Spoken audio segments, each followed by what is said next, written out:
हरी गांव के चौक में लड़खड़ाता हुआ प्रवेश करता है। उसका थका हुआ शरीर उसके चारों ओर के हलचल भरे जीवन के विपरीत है। उसका चेहरा निराशा का एक कैनवास भीतर की गहरी शून्यता को दर्शाता है, क्योंकि उसका पेट एक दुखद गड़गड़ाहट के साथ उसे धोखा देता है। वह चौक के चारों ओर एक हताश निगाह डालता है।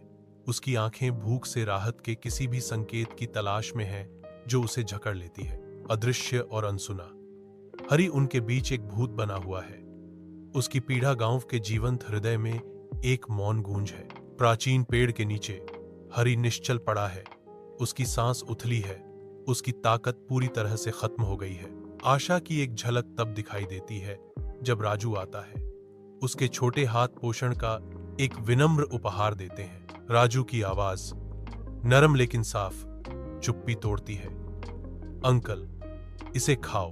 हरी की आंखें फड़फड़ाती हैं। भावना का एक ज्वार उस पर उमड़ता है, क्योंकि वह लड़के की अप्रत्याशित दयालुता को देखता है।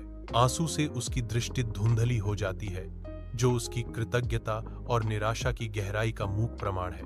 उस साधारण पेशकश में एक गहरा संबंध बनता है जो शब्दों और परिस्थिति से परे है। राजू का परिवार हरी के चारों ओर इकट्ठा होता है। उनके चेहरे एक ही बल्ब से रोशन होते हैं। आभार हवा में बुना जाता है। हरी मुस्कुराता है, गर्मजोशी से नहाया हुआ, क्योंकि वह राजू के परिवार को हार्दिक धन्यवाद देता है। राजू की मां ने गर्मजोशी से कहा, हरी, अब तुम हमारे परिवार का हिस्सा हो। हरी की आंखें भावना से चमक उठती हैं, जो उनके गहरे संबंध का मूक प्रमाण है। भावुक होकर हरी एक नरम जवाब देता है। उसकी आवाज भावना से भरी हुई है और उसकी आंखें फिर से भर आती हैं।